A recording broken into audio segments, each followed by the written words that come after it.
a person, each one of us, cannot avoid seeing God or looking at God.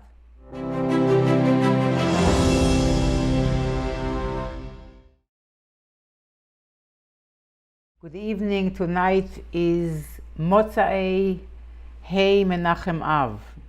We are in the evening between the 5th of Menachem Av and the 6th of Menachem Av. And since today is the outside of the Arizal, and so much of what we have been learning is based and rooted in the teachings of the Arizal, and we owe him way more than we know. But just to get a little bit of taste of how much we owe him, and that will perhaps enable us to a little tiny bit understand how much we owe all the Rebbeim and all the righteous people that were moiser nefesh to bring the light of Torah and to bring into our consciousness and to bring divinity into the world. So just to give you a little bit of a taste of that, I want to share with you from an old book called Shivchei Ha'ari, Marpel HaNefesh. It's a small book that's called The Praises of the Ari, which is Marpel HaNefesh. It's healing for the soul. It was printed in Israel the year 1875. It's an old book which a Talmud of the Arizal writes about him. And it's amazing. I cannot spend the time that really it requires to get into it. But I just want to give you a little bit of taste of the magnitude of such a soul like the Arizal, Rabbi Yitzchak Luria, Zecher Tzadik Yesod Olam, Tzadik Vekadosh Lebracha Lechayei Olamim. And I would like to dedicate this shiur Le'ilu Nishmasoi, whatever truth is in this shiur, and of course Le'ilu Nishmas, our beloved Mar Orna Bas Reb Chaim Aleim Shalom, and Hakdosha Maras Leah Bas Reuven Alea Shalom. After describing the tremendous holiness, Kedusha, and refinement of the Arizal, he was zoiche, he merited to have such deep understanding in Torah because he was so much in pursuit of cleaving to Hashem. And he was spending a lot of time fasting, a lot of time praying, a lot of time crying, a lot of crying.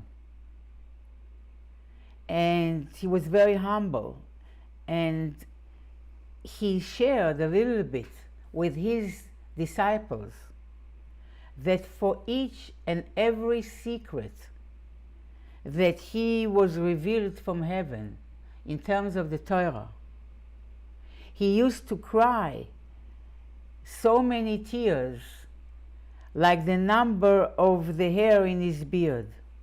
And also, if he wished to reveal these secrets to any of his Talmidim, to any of his disciples, he wouldn't get permission to do that. In any case, it's not so easy, not for the Arizal, and you can imagine not for any giant of Torah, when something new was about to be revealed, it didn't come easily, and especially when they wanted to reveal it to their disciples.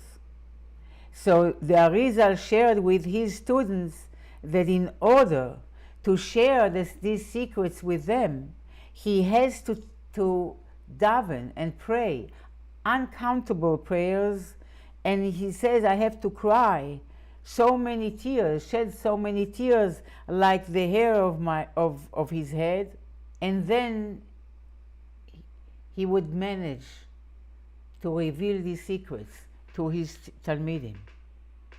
And his student is sharing that he reached that level of holiness by being secluded for many years. First, by his uncle in Egypt. You probably know his history, and if not, it's easy to find it. And then after his father passed away, he was 8 years old, I think, when his father passed away. And then his mother brought him to his uncle, her brother in Egypt. He was a rich man, but the Arizal only spent around 6 years studying Nigle with his uncle, who himself was a Talmid Chacham, and with other teachers, but he was outdoing them very quickly. And eventually he got the guidance from Shamayim that he needs to be secluded. And he used to go for the whole week away from the family to the old section of Egypt, next to the Nilus, the Nile, the river. And his uncle provided for him a minyan of guards, or maybe more, but at least a minyan of guards that guarded him and took care of his needs. And he was secluded in a room all day long, except for 3 times a day that they used to knock at his door, and he came to daven with the minyan, and otherwise he didn't speak to anyone. He was just studying. At that time, Eliyahu Navi showed up and revealed himself to him. For Shabbos, he used to come home and spend time with his wife and children. He didn't speak much, and after Shabbos, straight back to his secluded place where he studied the secrets of Torah. And then he came to Eretz Israel. But this Talmud is sharing that one time the Arizal used to go out in the neighboring hills of Tzfas with the holy city of Tzfas. There are 4 holy cities in the Holy Land, corresponding to the 4 elements. The holy city of Yerushalayim, corresponding to the element of earth. The holy city of Hebron, corresponding to the element of fire. The holy city of Tiberias, of Tveria, corresponding to the element of water. And the holy city of Tzfas, corresponding to the element of air. In any case, Tzfas is a very holy place. There is a letter, I think it was from maybe the Reb Mendel of Vitebsk, the Horodoker, that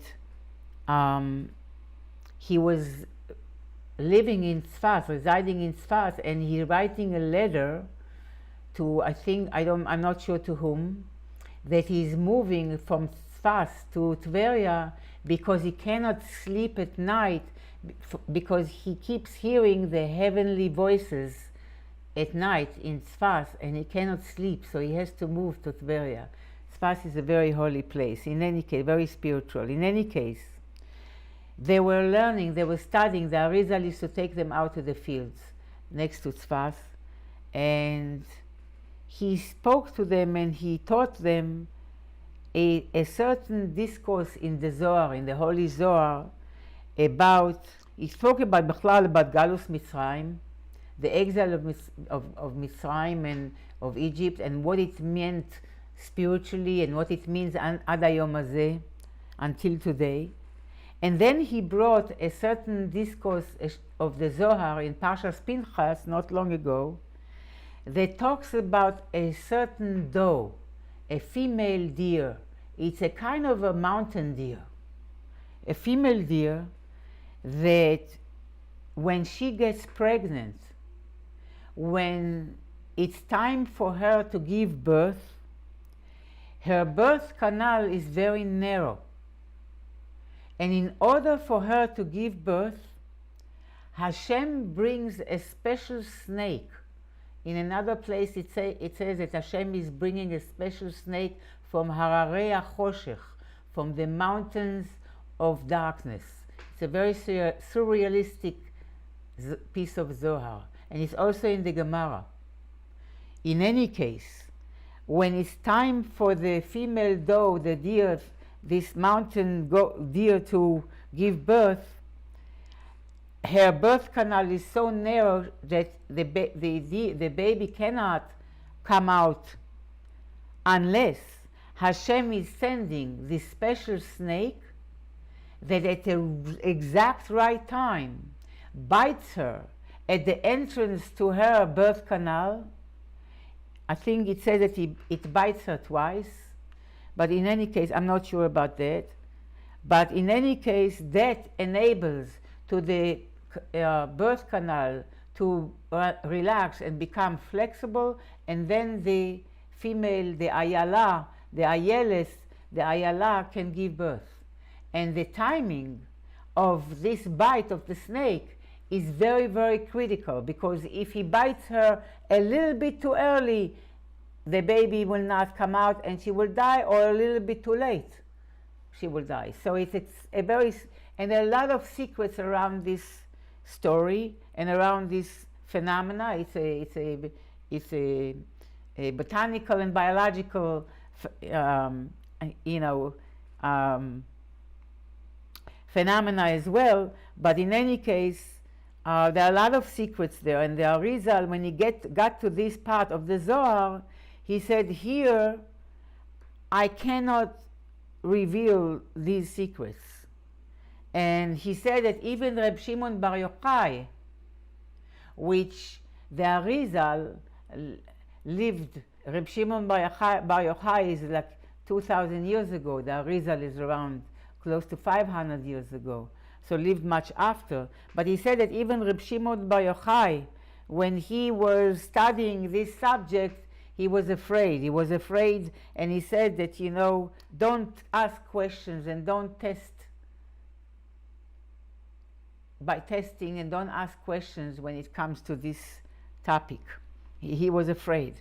And therefore, the Arizal as well was afraid, and he said that even Moshe Rabbeinu, Vayanas mipanav, at first he ran away for a moment from the snake.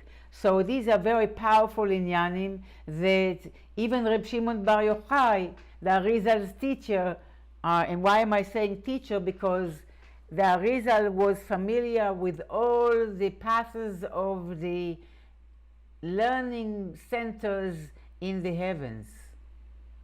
Every night his neshama used to ascend to Shamayim, to the spiritual worlds, and there used to be, in one place it says that there used to be a few hundred malachei shares, angels of service escorting him, according to his request. Every night he used to be requested which yeshiva he wants to join. Sometimes he joins the yeshiva of Rabbi Mnuna Sava, a great Tana Mekubal, and sometimes Reb Shimon Bar Yochai, sometimes the yeshiva of Aaron HaKohen, that's what it says, sometimes the yeshivas of the Nevi'im, of the prophets.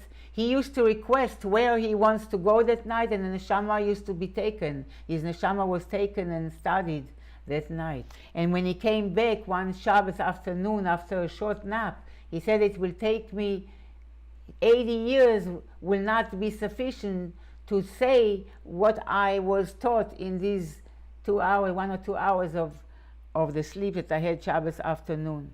But he committed himself.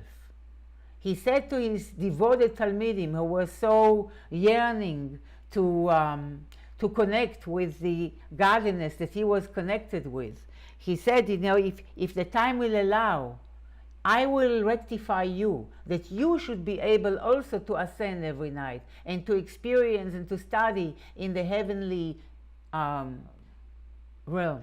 To describe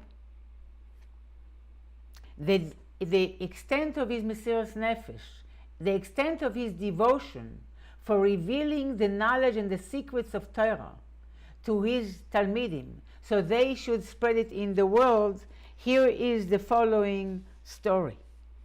So when he was teaching Rabbi Yitzchak Luria, the Arizal,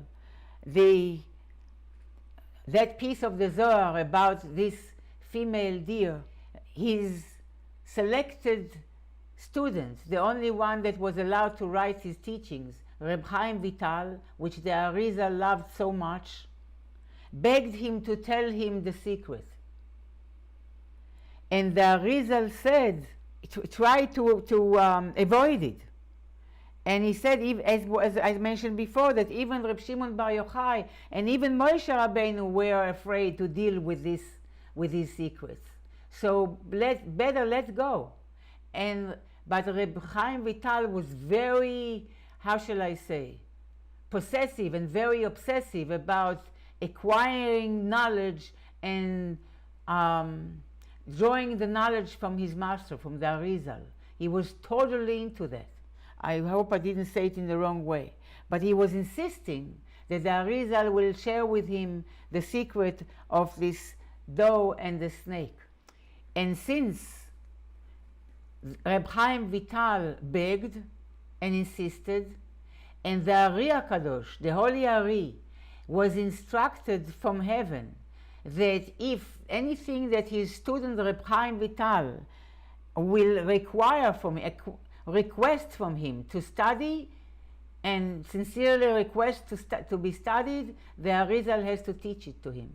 So since the Reb Chaim Vital did not let go, the Arizal did reveal the secret to him, and the Talmud of the Arizal that writes the Sefer says that the secret is written with us. I'm not going to look for it right now. But in any case, after he finished sharing the secret, the Arizal hit his head over his head, and he said, Baruch Dayan Emes. And his Talmidim asked, what happened, our master? And he said, now a decree came out that my son Moshe will pass away within 7 days, before 7 days are over. And when they came back for Shabbos from the field, Erev Shabbos, Reb Chaim Vital came with the Arizal to the Ariz home. And when the Arizal came home, he asked his wife, where is our son Moshe? And she answered, about 2 hours ago he came home with a pain in his head. So I told him to lie down. I put him down to lie down. The Arizal went to his room and felt his head. It was burning from heat. And before 7 days, his child Moshe passed away. At the end of the Shiva, of the 7 days of mourning, he sent for his students, and he told them, אל תיראו שאמנע מכם מנהגי בעבור פטירת בני מוישה. Don't be afraid that I will change my conduct to reveal the secrets of Torah to you because of the passing of my son Moshe.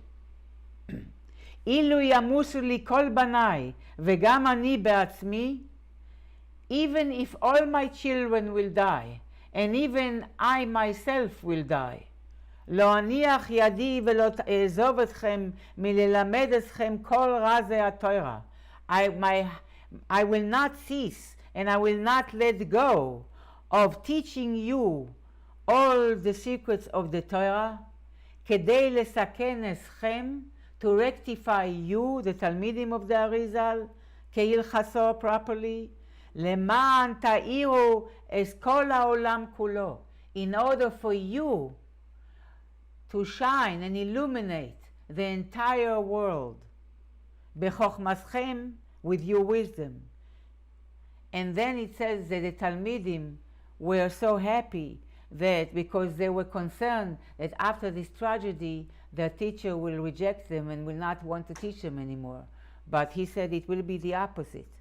And they kissed, it said that they kissed his hands and feet, and they told him, Yechi moreinu leolam, hu uvanav bekerev kol Israel.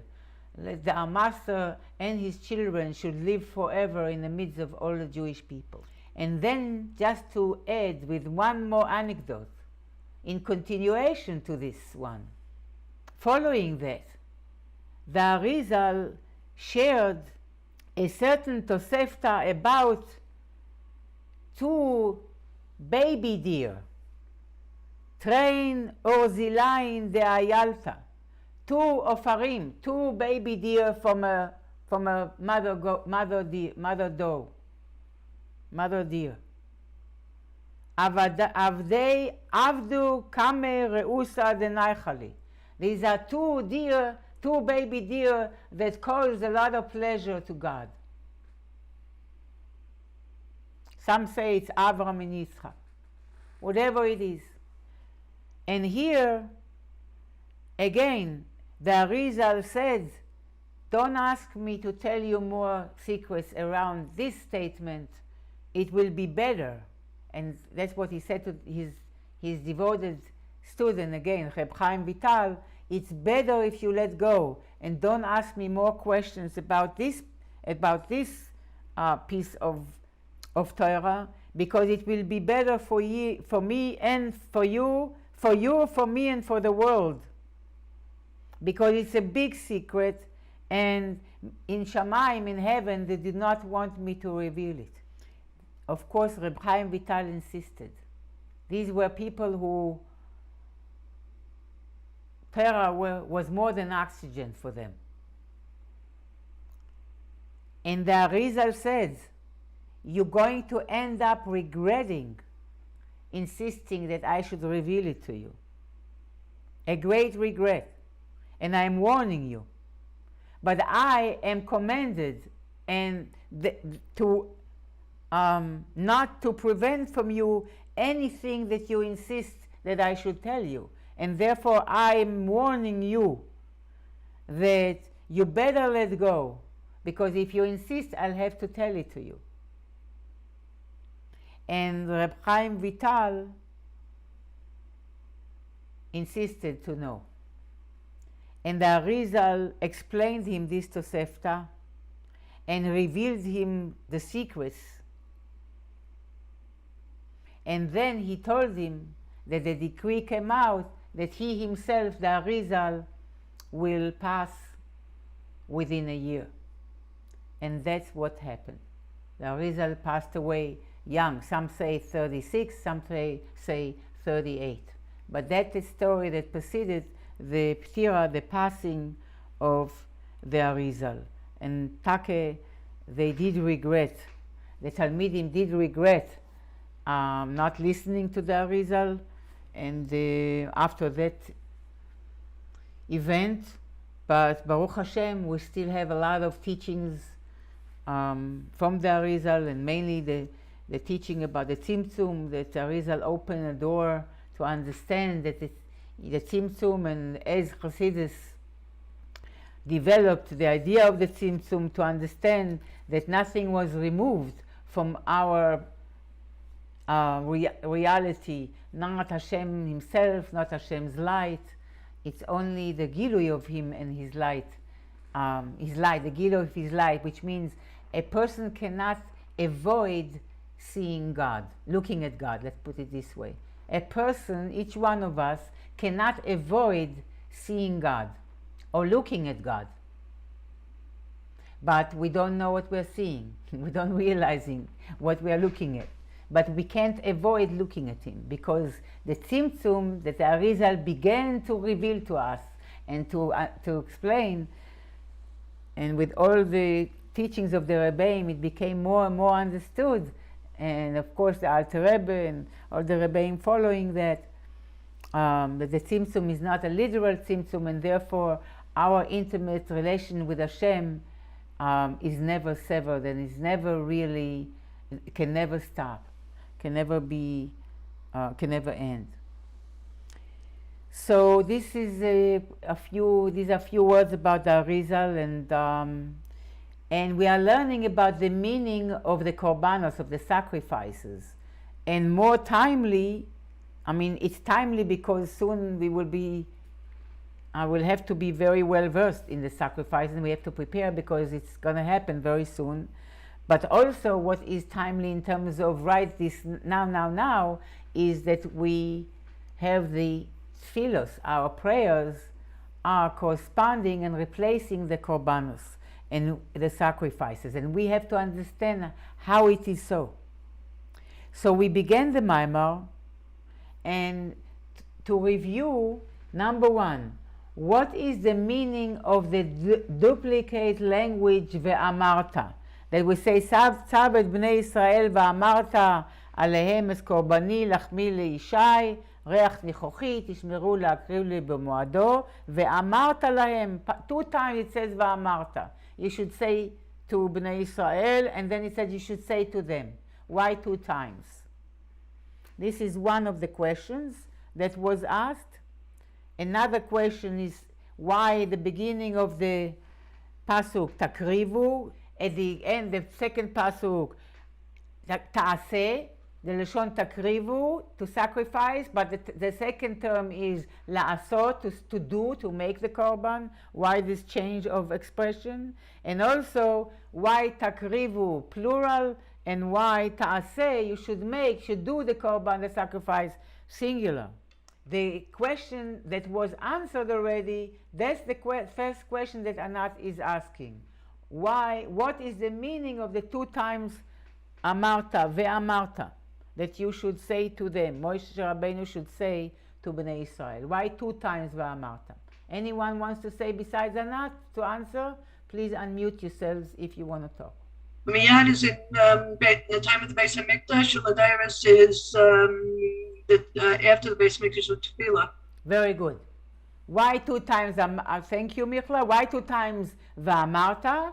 Miyad, because for the present time, in terms of the times that we are allowed to bring sacrifices, whether it was in the Mishkan or in the temple, in the permanent temple in Eretz Yisrael, and that's one Va'amarta. The second Va'amarta is L'Doros, for the future generations, when we will not have the temple anymore, and therefore the sacrifices will be replaced by our prayers. So the second Va'amarta is corresponding to our tefillos, to our prayers. Thank you. Number 2, whom do the daily sacrifices feed? Okay, before that you skipped a lot. I just want to add before that, before we talk who the sacrifices feed, unless I skipped something, I missed something, that the Rebbe first discusses and also the Rebbe is asking to understand the idea of the korbanos that are reach nichoach, very pleasant smell, fragrance of the sacrifice to Hashem. What is this delight that the smell of the sacrifices causes to God? What does it mean spiritually? What does it mean altogether? And then the Rebbe went into this stating the fact that the neshama came down to this world to be invested in a body and in an animalistic soul, which is a yerida letzorech aliyah, which is a descent in order to ascend.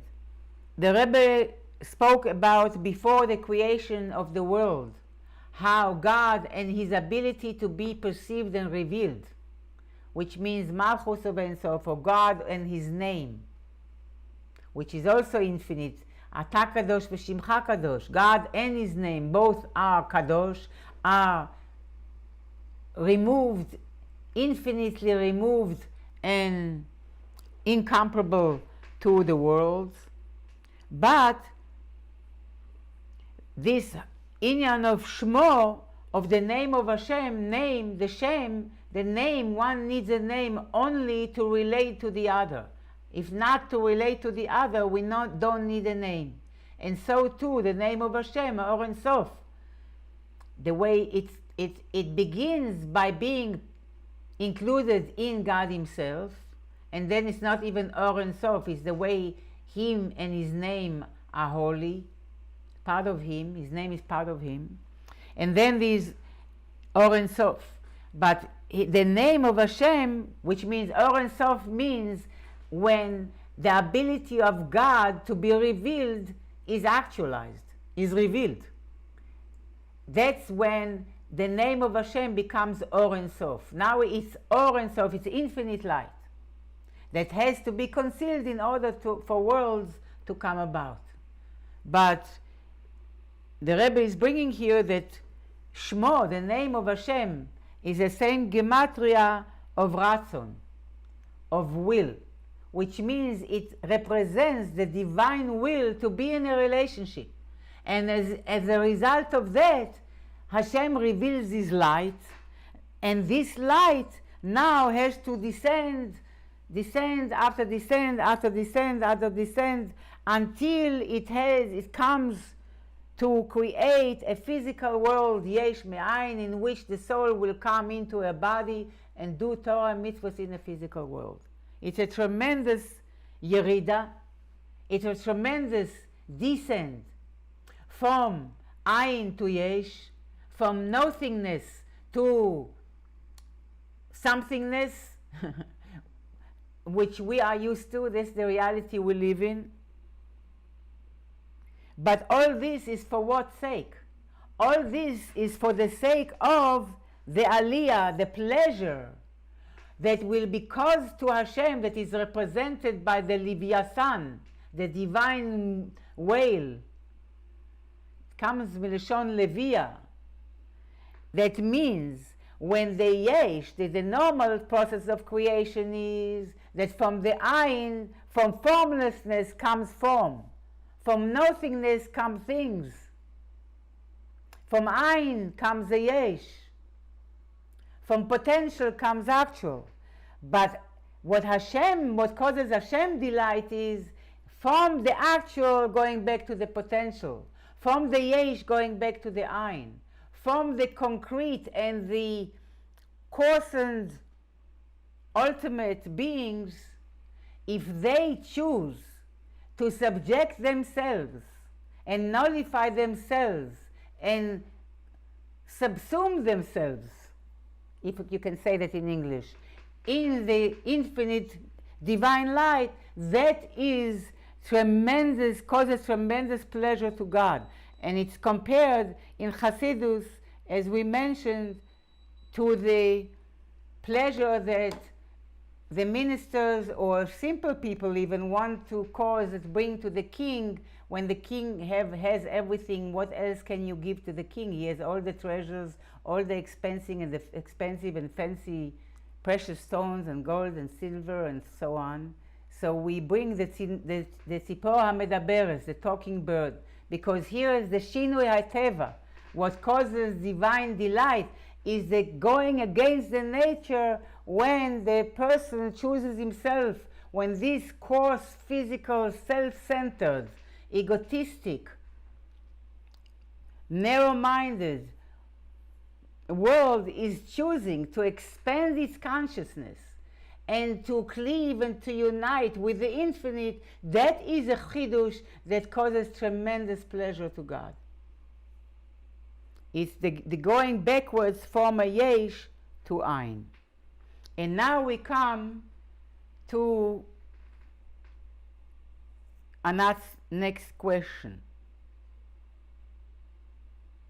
So the main direction, this reverse direction from yesh to ayin, is when the gashmius subjects itself to the ruchnius, when the physical subjects itself to the spiritual. But the Rebbe says that even the spiritual is as a yesh as the physical is in comparison to divinity. The spiritual worlds are also a yesh, are also a thing in comparison to Or Ein Sof.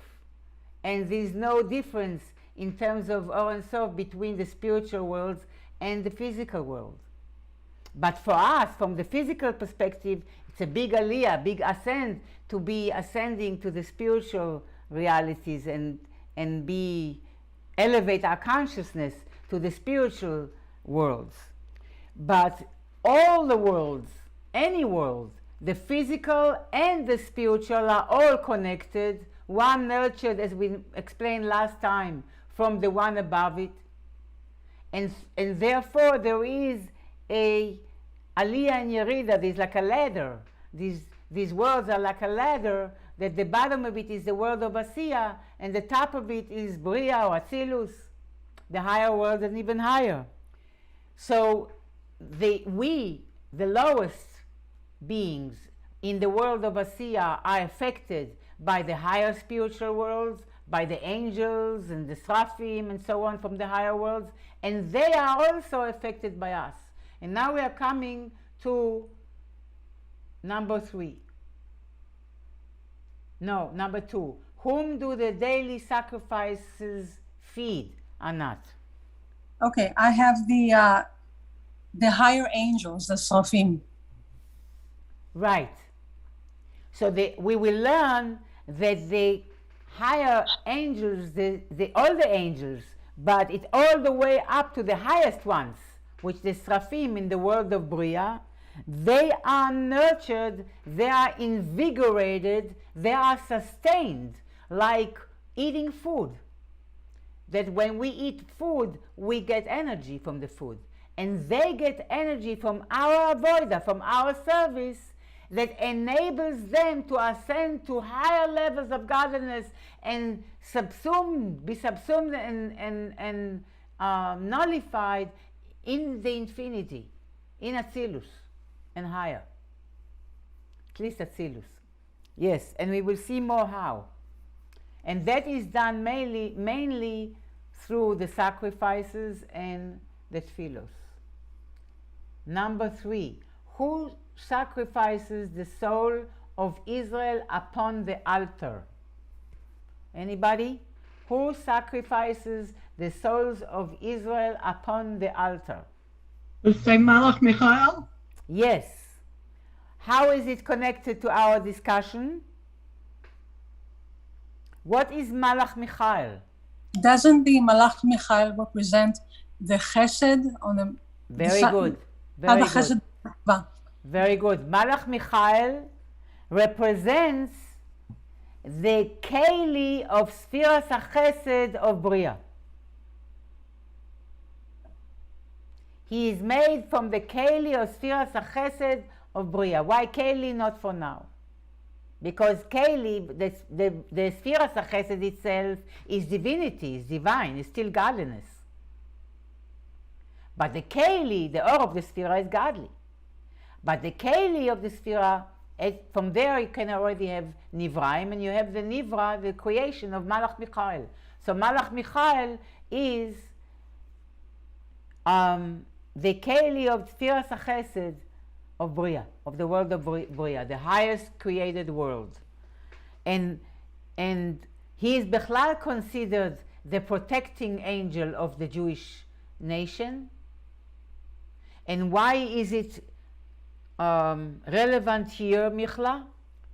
Why does the Rebbe doesn't explain much here. He just says how, he mentions how, and later on the Rebbe will go to more details, but he mentions how the main representation of our avodah, of our divine service, is the sacrifices.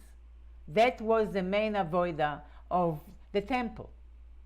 And the temple is our heart. Okay? So the main avodah is the tefillah. Now that we don't have the temple, and even when we had the temple, the sacrifices were brought together with kavanas halev, with the intention of the heart. And therefore tefillah, davening, is called avodah shebalev, the service, the labor, the work, the spiritual service, the spiritual labor of the heart. Specifically, why the Malach Michael is mentioned here. Anat, you want to add anything here? Not right now. Okay, so the Rebbe explained like this.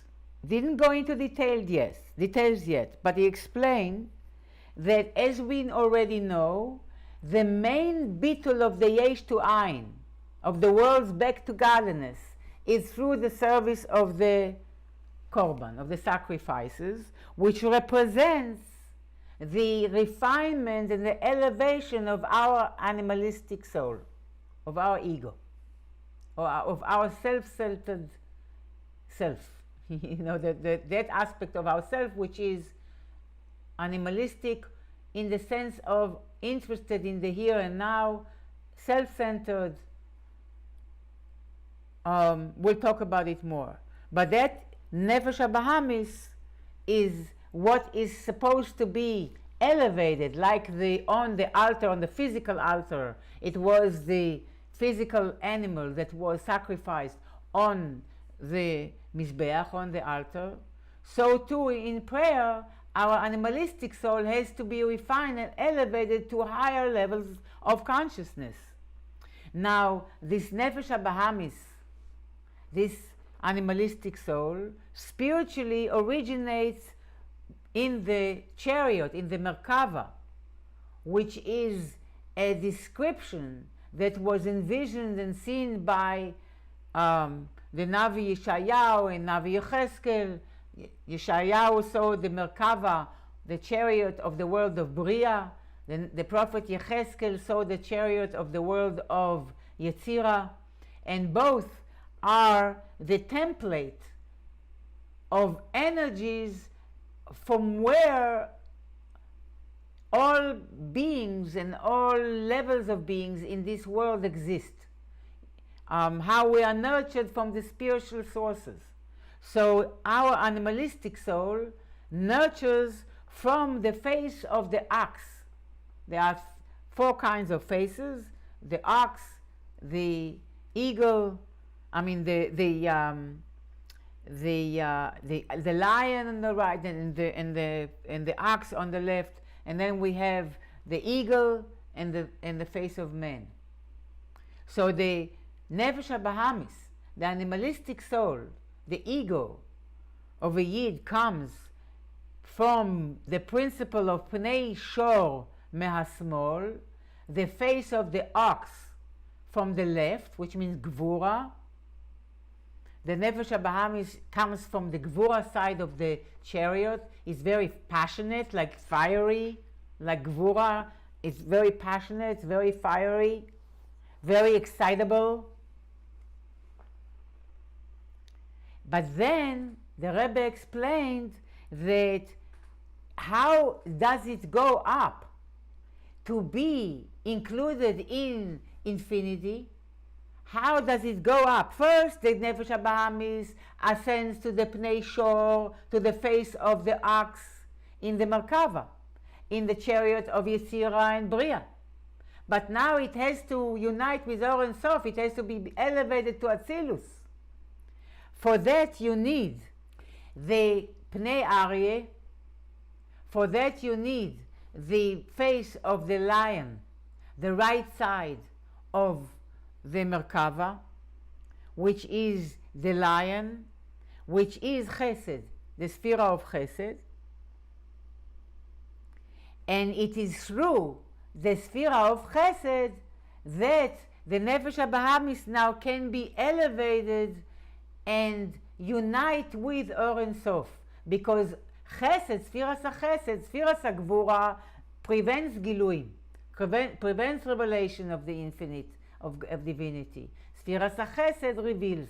So therefore, if we want the Nefesh HaBahamis that is connected with the left side of the chariot, the ox face, to be elevated to Or and Sof, to infinity, it has to go through the face of the lion, so the right side of the chariot, which means the left side has to be sweetened by the right side. That's the Kabbalistic expression. The Gvura has to be combined with Chesed, which is the face of the lion, the right side. Chesed is on the right, Gvura on the left, which is in the world of Bria, the Chesed is Michael.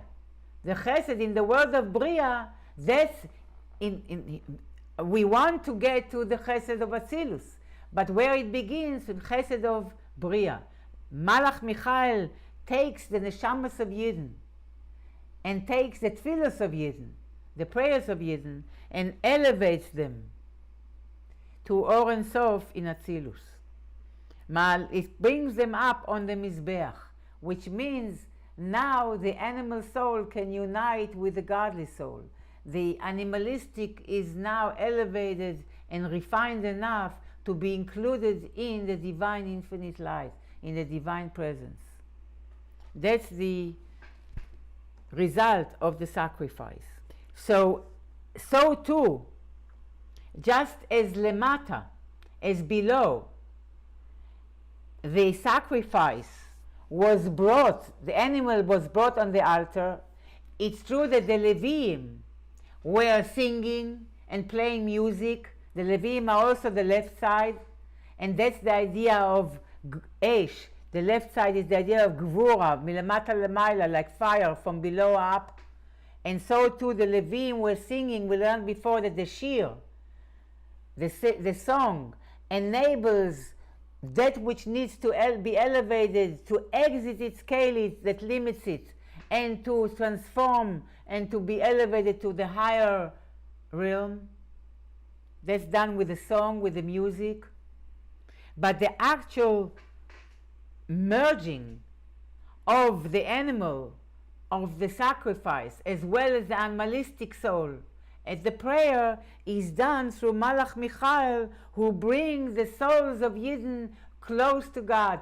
He basically elevates the words of prayer and the souls of Yidden to Malchus of Atzilus, to Atzilus, to the world of Atzilus, to the world of infinity. And it's done through Malach Michael because it's Chesed. Chesed enables the Gilui of Ava Rabba Milamayla, of the incredible love from above, that enables Or and Sof to be accessible, the infinite light to be accessible to the soul that prays. How is the Ikar Bitul, the main nullification, achieved? Hannah, can I just ask a question? Yes, please. There were four sides to the Merkava. So I mean, what is the eagle face and the man do? I mean, okay, we will talk about it now. The eagle is the highest. The eagle is the end of Tiferes, of Rachamim. We'll talk about it. Okay. But not now. Good question.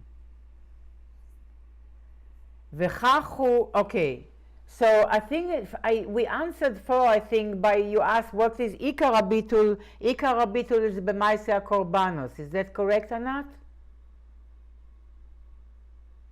Absolutely, yes. What is the number 5? What is the source of the animal soul and how, through which means it is transformed? So can anybody explain to me a little bit more about 4 and 5? What does it mean? Ikar Bitul is Korbanos, and now in Tefillah. What does it mean? What does it mean to you so far? I mean, the Rebbe didn't explain yet much. He is only presenting so far the ideas, putting them on the table. But so far, what does it feel like? What does it mean that Ikar Bitul is through the Maaseh Korbanos, and now it is replaced by Tefillah? It means, okay, I'm going into Ashlag language, Ashvat Tzorah. Say more. Means, if we want Ashvat Tzorah, I don't know what Ashvat Tzorah is. The equalization of form. So that means if HaKadosh Baruch Hu is the giver, then that's what we have to aspire to. That means to be batel, is to be a giver, to elevate everything we come across to godliness by being a giver. In other words, if I hear correctly, you're saying when we want to mirror the image of God, we need to become givers, and in that sense, we're going against our nature. Exactly. And as such, instead of acquiring and enlarging ourselves, we need to let go. Yes. And become transparent and channels of divinity. Yes. And that is done through the Korbanos. That was a teamwork of the Kohen. What I began to say before, that the Leviim were singing. But who actually was bringing the Korban on the Mizbeach? It was the Kohen, the Kohanim. Down here also it was the physical Kohanim, Midas HaChesed. Kohen is Chesed, Levi is Gvura. The Leviim the Levi was singing. So the Korban can go up, and the consciousness of the person can go up from its limiting Keli, and we have experienced some kind of Yetzias Mitzrayim, of ascending. But the actual korban was brought with by the Kohen, or the Levim didn't touch the korban. And that's the inyan lemata that reflects the inyan of Chesed lemala. The Michael, Kohen Gadol, sometimes Michael is also called Kohen Gadol. The Kahana Rabbah is called the high priest lemala in Shamayim. That he brings the sacrifices and the tefillos of Yidden on the Mizbeach to become divine. Very good. Thank you, Anat. Excellent. Thank you you. very much. We are on page Be'ezras Hashem 154, which is Ein Zayin Amud Daled, and we are on the left column, 6 lines from the top. The line that starts Ein Sof Baruch Hu Mamash. So we spoke a little bit about the physical sacrifices, that was the representation of the ultimate iskalelus of the yesh into the ein, of the world back to divinity. That's the sacrifice. You take the world, you take the animal, and burn it back into infinity, and unite it with God. And so too,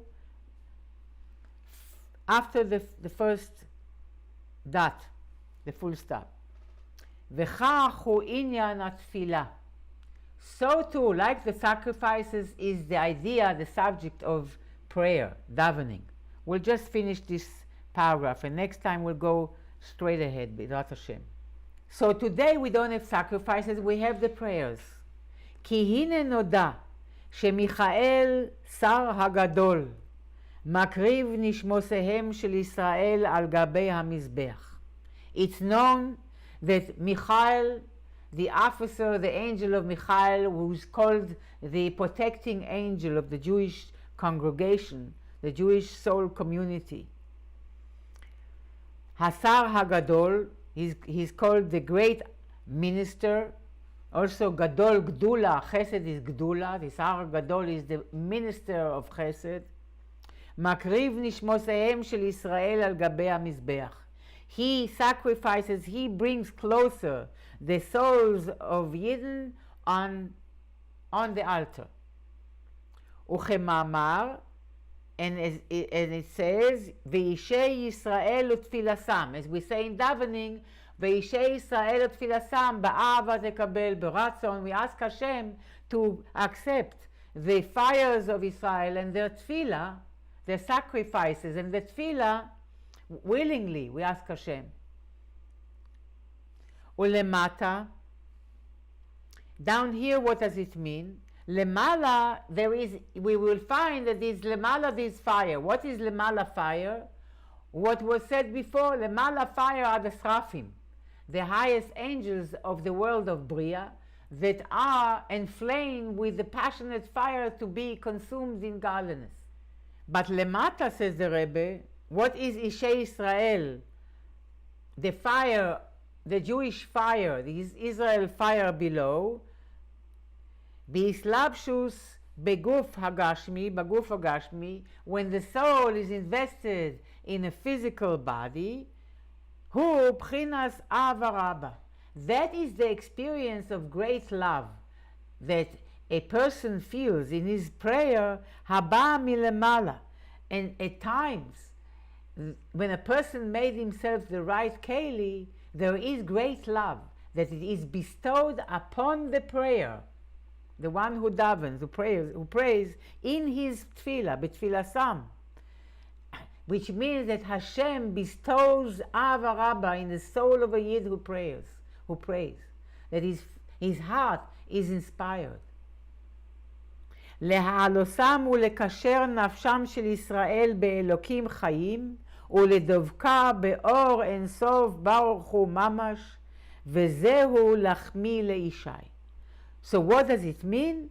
So there is Ava Rabba, that is tremendous love, great love, that is poured upon the Jewish soul that davens, soul in a body, in order to enable to bond the soul of a Yid with living God, Ve'elokim Chaim, and to cleave and attach itself to Or Ein Sof Mamash, to infinite light, to godliness Mamash. And this is called Lachmi Leishai. God calls it, the Pasuk calls it, let's start now. Let's begin with that. The Pasuk says, Lachmi Leishai, my bread to my fires. So one way to explain it is, that is the lechem of, that our sacrifices and our prayers are the lechem, the bread of God. And these are the fires that burn the sacrifices are the fires of God, the divine fires. But there is a process here, how it happens.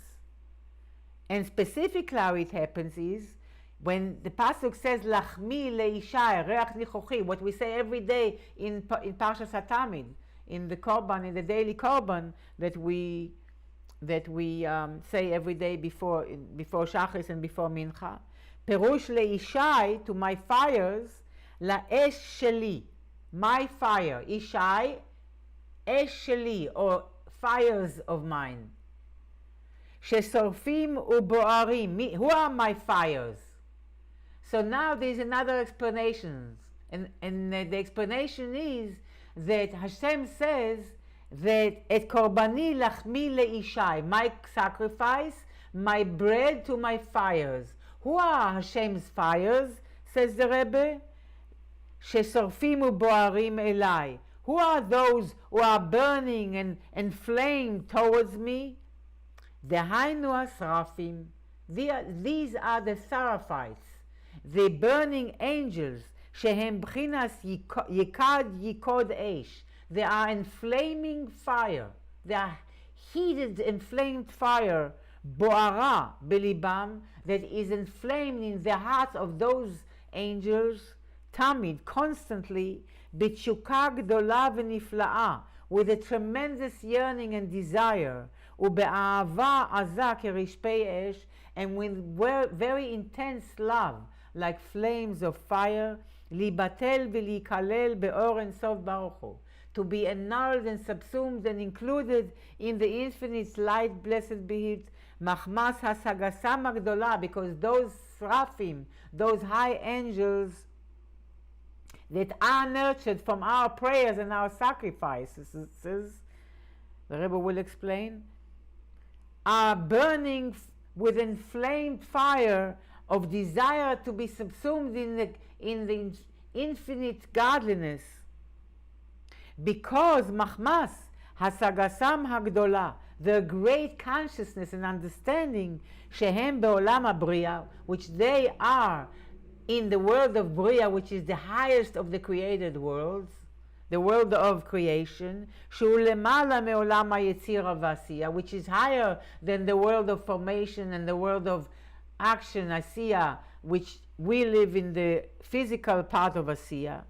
Ve'hakorban na'asa lahem b'chinas lechem, and the sacrifice, as well as today's prayer, becomes the lechem, the sustenance, the bread of these angels, of the srafim. Why? Because we already explained, ki ein lecha esev milamata chulu.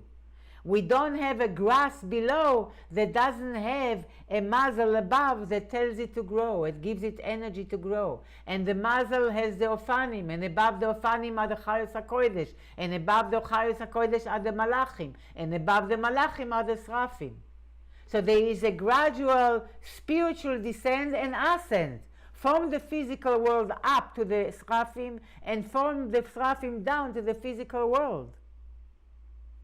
So the grass is mekabel, receives from the mazal, the mazalos, the astrological constellations, and the mazalos receive from shimrei ofanim, from the waste, from the extricates of the ofanim, of the lowest, the angels of the world of Asiya, the spiritual Asiya, and the Ofanim, the wheels angels, receive from Chayos HaKodesh, the angels of Yetzira, the holy animals, Sheba Merkava, which are in the Merkava, in the chariot of Yetzira, and the Chayos, these divine animals in the chariot of Yetzirah receive from the Srafim in Bria.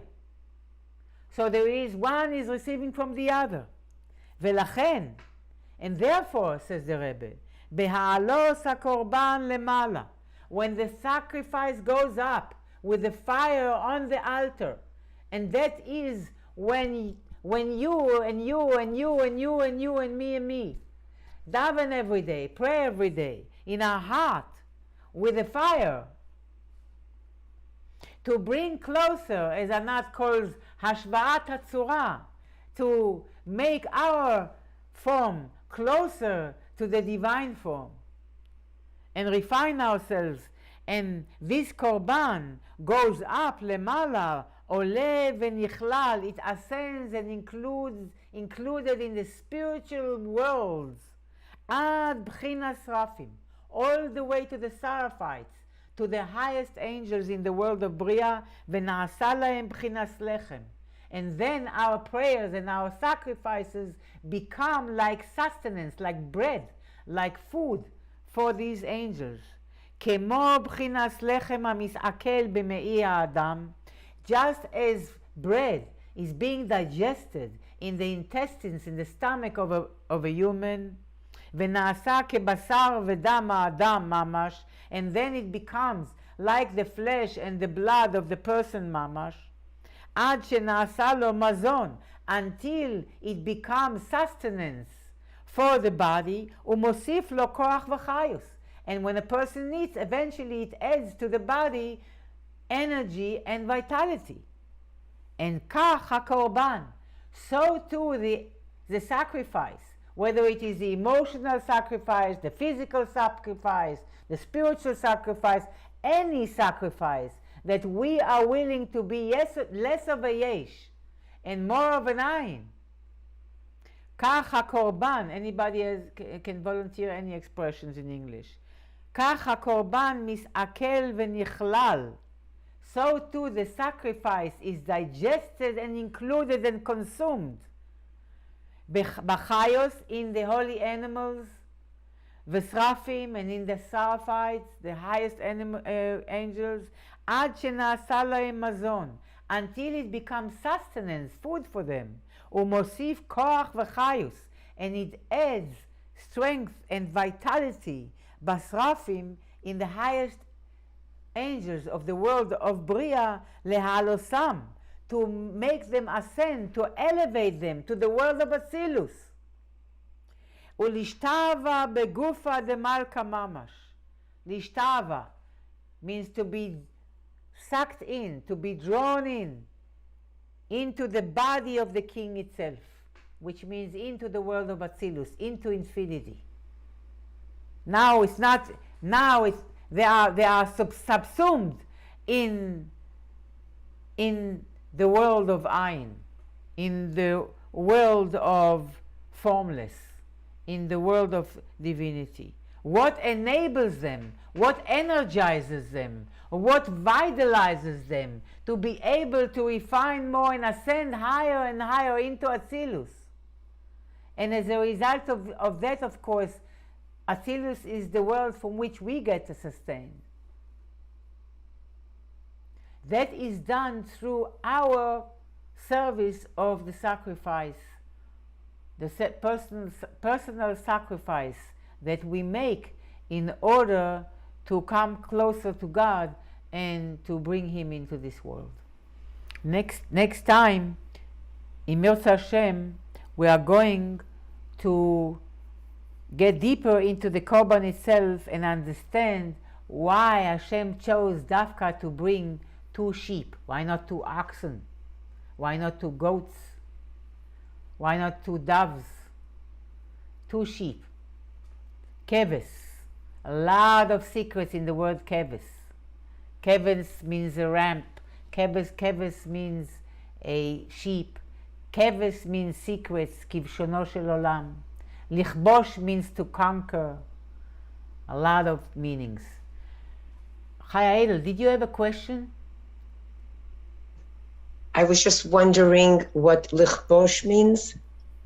To conquer. No, the word to suck in, that's the word I wanted. What was the word to Oh, suck in? לשאוב, לשתava, that's in Aramaic, לשאוב, to draw, like a pump, draws.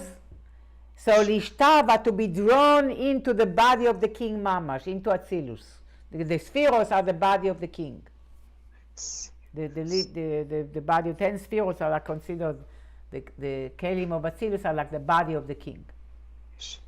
Aren't there karbanos that are from other animals also? I mean, are we talking specifically a particular Yes, we are carbon? specifically about the korban tamid that was brought for the whole Jewish congregation, daily, twice daily.